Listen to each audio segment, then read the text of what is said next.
মানে আমাদের বাংলাদেশের দর্শক খুব ভালো লেগেছে, প্রচুর হিট করে দিয়েছে, তো অবশ্যই ঢাকায় চলচ্চিত্রের কিং খান মেগাস্টার শাকিব খানের পাশে আবার দেখা গেল বলিউডের জনপ্রিয় হট এবং গ্ল্যামার কুইন নায়িকা কারিনা কাপুরকে।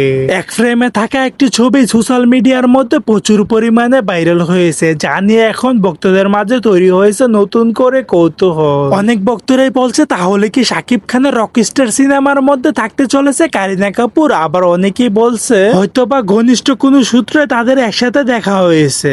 কিন্তু অন্যদিকে শাকিব খানের পাশে কারিনা কাপুরকে দেখে খেপে উঠেছেন ওপার বাংলার জনপ্রিয় অভিনেত্রী শ্রাবন্তী চ্যাটার্জি। শ্রাবন্তী চ্যাটার্জি নাকি ভেবেই নিয়েছে শাকিব খানের রকস্টারে থাকবেন কারিনা কাপুর, কিন্তু তিনি বলেছেন আমি ভেবেছিলাম শাকিব খানের রকস্টার সিনেমার মধ্যে আমি নায়িকা হিসেবে থাকবো, কিন্তু কারিনা কাপুর থাকবে সেটা ভাবতেই আমার অবাক লাগছে। আর এইটা আমি কখনোই মেনে নিব না, কারণ শাকিব খানের রকস্টার সিনেমার মধ্যে আমিই নায়িকা হব, এমনটাই দাবি করে বলেছেন শ্রাবন্তী চ্যাটার্জি।